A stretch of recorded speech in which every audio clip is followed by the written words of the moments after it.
Good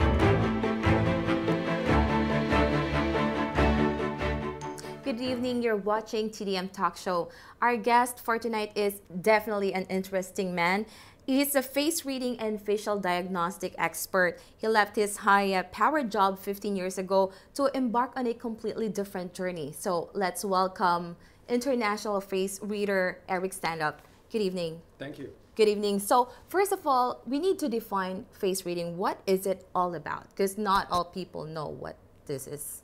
Yeah, and there are still rumors about it. What is face reading? First of all, face reading is something that everybody does. Everybody is a face reader. We look into faces to get more information than words can tell us. And being a face reader means you can do that for a different reason. You can read a face for health reason, or for, well, in China, fortune reason, but also for detecting lies, or trying to find out the personality, the strengths, the talents of someone, but also to have a clue about love and relationship.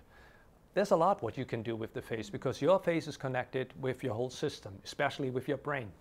Is it an art or a science? I think it's both. It's both. Because it's 3,000 years old, minimum, maybe older, and it must have started as an art. It couldn't have started as a science. But it's getting more and more into being a scientific tool. When you look on face recognition nowadays, more and more universities take care of it, and more government use face recognition for their tools. So there is a scientific part of it, yes. So why did you become a face reader? What happened? That is a good question, because I was always interested in numbers and Excel sheets and stock market. Wow. So out of the blue, becoming a face reader, right? So my life experience was that I had two burnouts. When I was an executive in the entertainment business, I worked for cinema theaters, theme parks, computer gaming. I had two burnouts, and the second burnout made me think about my health. And while I was traveling, trying to be more healthy, Feeding the soul. Exactly. I had this experience with a face reader in South Africa. And he read my face, and I was shocked, because I underrate this guy very much, because he looked poor. And he didn't look like a wise man, but he told me all about my health that doctors told me also. And I thought, how does it work? I have no idea. So I'm very curious. So I wanted to know. And what did he first say? First of all, well, the first thing he said was a little bit poor, because he spoke about my personality, and I was like, oh yeah, wow, that's an executive guy. So, yeah, so exactly, he said, oh, you're competitive, and you are very demanding, and I was like, oh wow, I don't need a face reader for that, because this is what you would expect from a guy who's an executive. But then he started talking about my health, and the first thing he said is like, oh, you have skin issues. And in my head, those days was like, well, who not? Everybody has skin issues, which is not true, but those days I thought. But then he summed up a few things that he could not know, like intestine issues or asthma.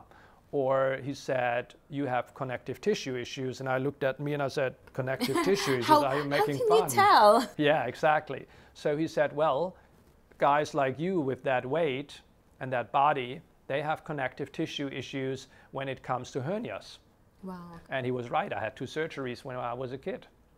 Okay. So that made me wonder, how does it work? And I thought, maybe I can make it a tool, go back in my old business, and then use that, you know, if I have conversations with another party, with another company, or with my employees, I know a lot more about them that they want to tell me.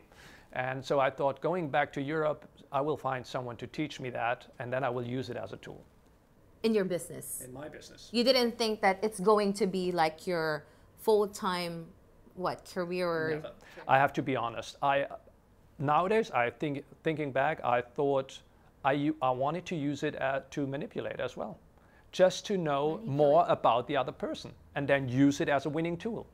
Being strategic, being, one step ahead of someone else. But what was your primary goal? When you went back to Europe, what was your goal? First of all, to fulfill my need of curiosity. I was so curious, I wanted to know how that works. I had no idea why it works, and I wanted to know how. And then later on met someone to teach me.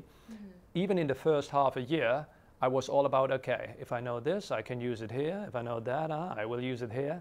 But after, let's say, half a year, I remember that one morning I was standing in front of the mirror, and I looked in the mirror and I thought, oh my God, this sign means this, that sign means that. So I had a kind of a... What do you mean by signs? Like the lines in your face? I saw two signs in my face that are related to personality. And by looking at those lines, you mean wrinkles? The wrinkles. Yeah, okay, yeah. One was a wrinkle, the other one was more or less a dot on my nose tip. A dot? A dot on my nose tip. Wow, okay. And, you know, and when you know that the nose tip is connected via the nerve system with your stomach, and that's why people have changes on the nose tip when they stimulate their stomach in a different kind of way. That's right. Think about alcoholics. That's They right. very often change the nose tip. It's getting fleshy, it's getting reddish, it deep pores. So I looked on my nose tip and I saw this red dot and I knew something about my stomach. And then I looked on the line in my face and I think the most dominant one might be this. Right, that's and right. I had like ideas about it and I'm like, oh dear, I don't want to be an executive anymore. I want to do that. I want to read faces. And I had no idea how to start a business. But I knew I want to read faces and get in contact with people and get to know more about them. And by doing this, know more about myself. And it was pretty tough 15 years ago. It was 15 years ago, opening the office 13 years ago in Germany. I can imagine. It was kind of funny. It's like selling fridge on North Pole because you try to sell something that nobody needs or seems to need. And yeah, I had to close the office after a year. Because what happened? Well, Because of because I had- skepticism of people and... Yeah, I had 3 clients and one didn't pay, so I had 2 clients. Okay. So this is the most of my the reason goodness. why it happened. And I was about to give up, and I was a little bit frustrated because, you know, you learn something really great, Yeah. and you're obsessed, and you're happy, and you want to spread to the world, and nobody's interested. And then I left. I went to South America to have an experience like, okay, I want to know what am I going to do with my life now? Because it's not face reading, and I don't want to go back to my business. I traveled South America to have a new vision. And the vision was an old vision because in Colombia, I more or less met a new face reader, a face reading master. And he We're in Colombia, Medellin. in Cartagena. Oh. And this experience was different because he didn't teach me about personality reading and health reading. He taught me about love and relationship reading. Because this is I'm what... pretty sure that a lot of our viewers are very interested. And then, for me, from that moment on, it was clear, I want to learn more about this from more cultures, because every culture has a face reading culture. Right. And possibly the Chinese one is the most well-known one, let's say this, because in China they valued this kind of art and technique longer than any other on the planet. But you find it everywhere. Everywhere in this world you have a face reading culture, and it's always a little bit different, but not totally. So you also traveled, like I saw some videos of you in Koh Samui, and you were in China, and you were in Hong Kong. What did you do at those times? Like, were you working in hotels? Were you just like having your vacation, trying to find, you know, different answers to different questions? It all started with working for hotels and retreats. So in the spa, as a visiting practitioner, you had the possibility where people are laid back, they want to know more about themselves, especially in a health retreat. And so you have the chance to introduce that tool to the people, and you give them advice. Because the original idea of a face reader is to be a counselor. So you counsel people. It's not like you tell them you're not a judge, you're not from the high court. You're a counselor, you assist, you help. And this is what I did in the first 2-3 years. And by doing this, I got involved into people who own companies. And then they used me to hire people because they wanted to know what kind of guy is that. And then I got involved with organizations, and they used me for different reasons. I got in contact with investigators, law enforcement. I'm very interested in that. So how come that you did not continue working for that in that specific field, like in investigation? Because my first idea of face reading was not to detect lies. It was a nice tool to have, to see that. But in my head was like more, I wanted to help people more in their talents, in their potential. What is their life purpose? What else can they do? They have a serious issue in their relationship, I can help. They have an issue in terms of health, I can help. Not to detect all the lies. But it turned out that law enforcement found out, hey, we need this guy because he might be very helpful in an interview. And yeah, I learned that as well. And with the help of the TV series, Lie to Me, exactly. Lie to Me, it's a US TV series. More people were aware of that face readers can do that. And yeah, that was more or less the start in this kind of area. And can you cite some of your clients, like the high-powered clients? You mentioned some people from the Silicon Valley. Yeah, well, about most I'm not allowed to speak. But, okay. But it is very obvious that high tech is interested in face recognition.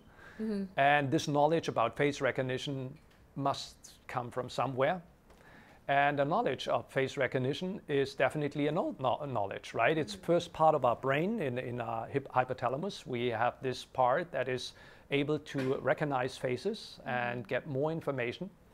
And we use that nowadays for different tools. So my clients in the US on the West Coast are more from the high tech, right? From the Palo Alto area. Right. And on the East Coast, it's more finance in New York.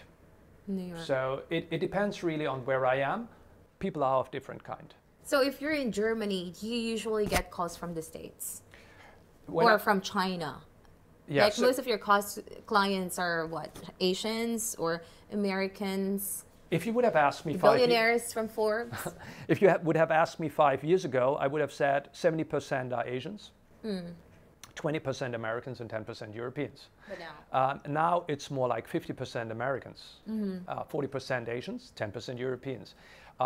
Yes, in the US it's more about billionaires, millionaires. Was it hard to infiltrate that niche market? And how?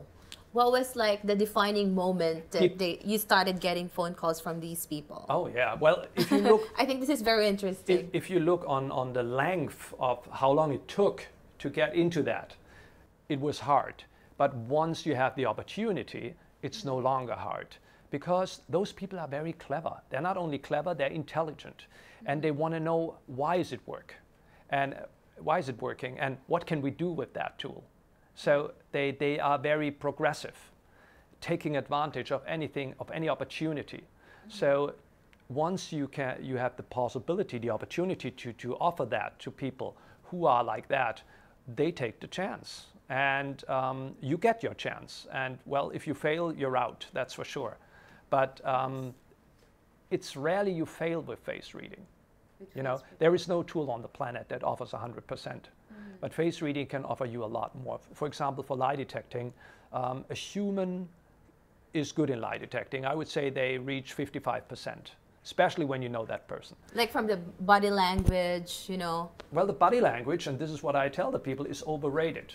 Because body language, I teach... You can study that. Exactly, and I teach... You can manipulate that too. I even teach politicians in body language. So I find it quite funny that you look on how they shake hands, because I know he got a teacher, and then, you know, you make photos. What about Trump's way to, you know, his way of shaking hands with Abe, with Merkel? Yeah. So body language is interesting when the people you look at are not aware that you look at them.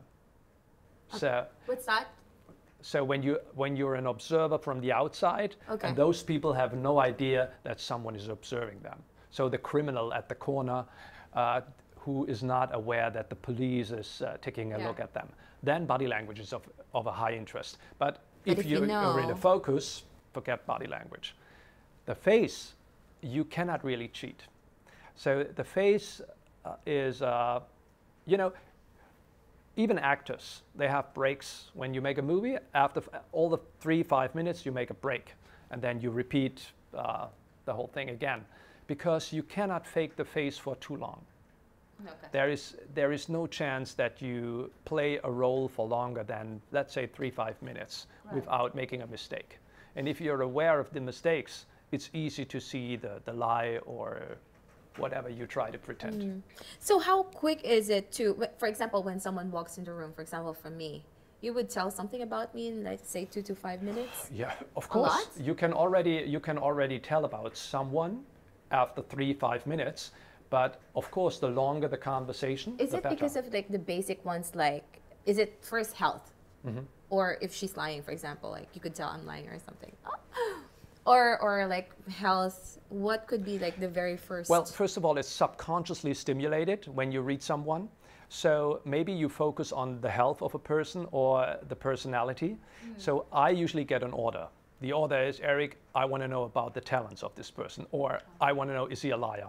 Or Eric, how healthy is this person? Or Eric, please tell me, is he a big fake or is he for real? A trustworthy person. Yeah, so whatever the order is, I will take a look at first. Because there are so many informations that you can receive from a face.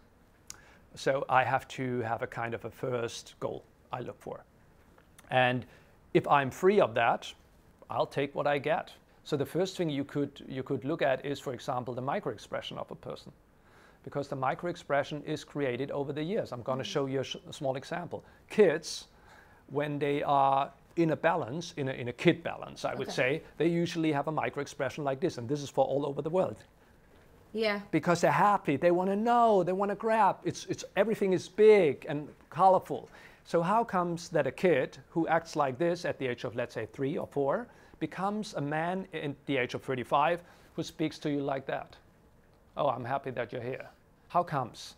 The reason is something changed in his life, and whatever changed in his life is stored in the brain. And the brain stimulates via the facial nerves the muscles in your face.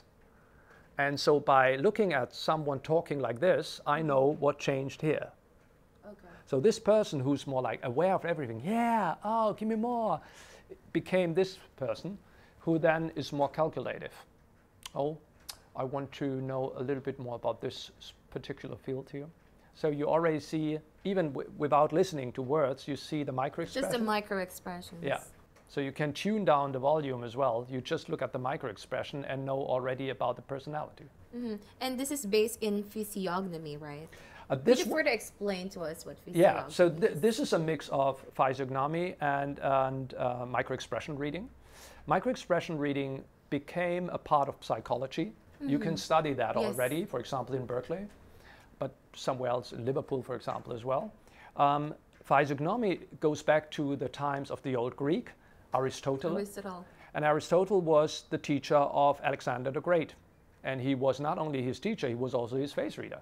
So Alexander took Aristotle as a counselor. I choose this general, or I choose this one for his wars and everything he did. Decision making. Yeah, and the Greek, those days, that was 300 before Christ, almost like Confucius lived, they used Aristotle also as a guidance of the character of people they deal with.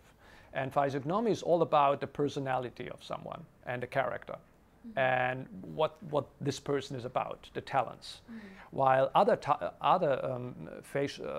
techniques like facial diagnosis, who goes back? Yeah, how does that work? That works like this. So Hippocrates, who lived almost the same time as Aristotle, he was not interested in the character or the personality of people. He was a doctor, so he wanted to know the health.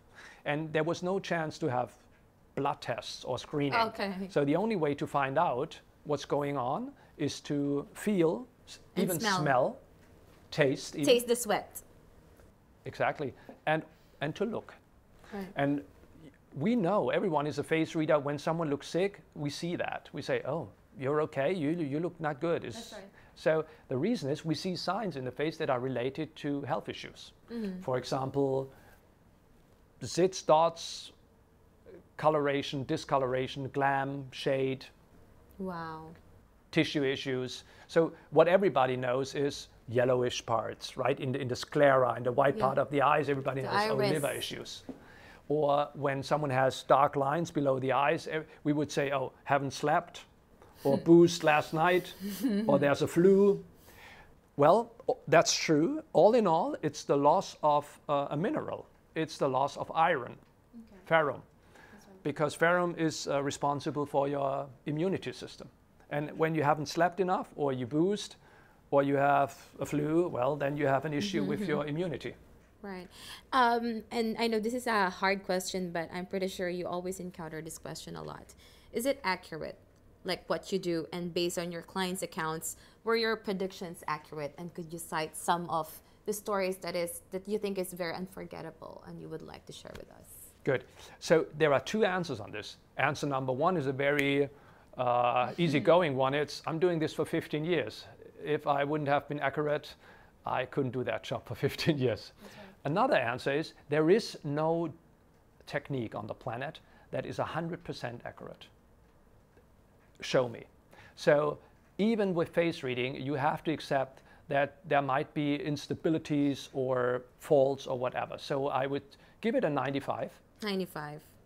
And I give the 5% to the weakness of the face reader himself, because you're not as good as every day. So you have your Depends weak on your days as mood, well. Yeah, for well, it example. maybe not the mood, but you're tired maybe, for Tired. example. Okay. Or you're not focused that day. Or you have a special quest in a face that you've never seen before, and you think, what does that mean? That's a contradiction. Here's another contradiction, right? So you're a counselor, and if you want to give advice, you try to sum up everything that you've seen, and out of what you've seen, an advice might be given. Yeah. So, Unforgettable stories, at least two from your clients that you would like to share with us. a story or two. A story or two that you would like to share that, you know. Well, there are funny stories and there are sad stories, right? So maybe a funny story. Okay. So one of my clients was a dentist, Okay. by the way, in Asia. And he'd been through a long psychotherapy. And because his problem is he got a lot of frustration, depression, melancholy. Yes. But there was no reason for that, because he was very, very successful. He made a lot of money, 2 brilliant kids, and his wife is gorgeous. So for him, everything's right. So why is he melancholic? And he said, come on, I give it a try with the face reading. So can you tell me about what's going on here with me? And honestly, I had no idea how to start, but I thought to myself, come on, let's read his personality first and his talents. So I looked at his face and I could find out he has no talent for healing and he has no talent for the hands. So talent for the hands means you're practical. And I think for a dentist, that would be pretty good, right? Yeah. And healing would be good for a dentist as well. But he had no talents for that. And I said, I think I know why. And he said, why? And I said, I think you work in a profession that you are not made for. Okay. And then he said, so why am I so successful in it? And I said, by strong will. You can be successful in any profession if you have a strong will. And you made this your profession, although you have no talent for that. Wow. And then he said, why do so many people then come to me? And I said, well, one, blame it on marketing, but I think there's another reason. You entertain a lot. And this is a talent of yours. I would go to a dentist who's entertaining me. And you're a good entertainer. Yeah. And he said, so, what else is my talent? And I said, this is very strange because you have the talent of the numbers. And having the talent of the numbers makes you a good mathematic guy or a gambler. So you play with numbers. And he said, that's interesting. And this is why I tell you the story. This is the reason why I come to Macau so often. Because I like to gamble and I like the entertainment part. And funny enough, this is the only day when I'm not depressed or frustrated, because it looks like I'm born for that. Wow. And then he asked me, so what is your advice? Do you think I should be a professional poker player? And I said, no, because you love it too much. But no. I would recommend you to still go on like that as a hobby. But maybe you reduce your time working as a dentist because you're already successful. You can hire other dentists to do the job and be more a host at home. Invite people to your place because you like to entertain. They will give you love. They will give you respect. They love to be around you and you will get a lot of energy back. And that will take away the depression. That was my advice. He took it and had a lot of fun with it.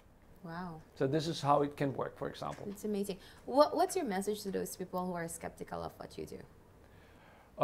15 years ago, I was like, come on, give me a chance, let me show you. I tried to be even stronger with my arguments. Nowadays, it's like, well, you're not up to date. Go on Google, go on and check, and you will see that university takes care of that for the last 2-3 years. And not to be aware of the face is ignoring what is very human. Right.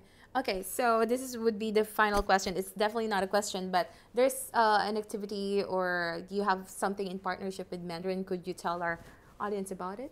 Yeah, so for the next days, I'm here at the Mandarin Oriental in Macau. I'm offering a workshop tonight, for example, to detect people, to try to find out about people. But in the next days, I also offer sessions about the main important issues in life. It's about your personality, your talents. It's about love and relationship.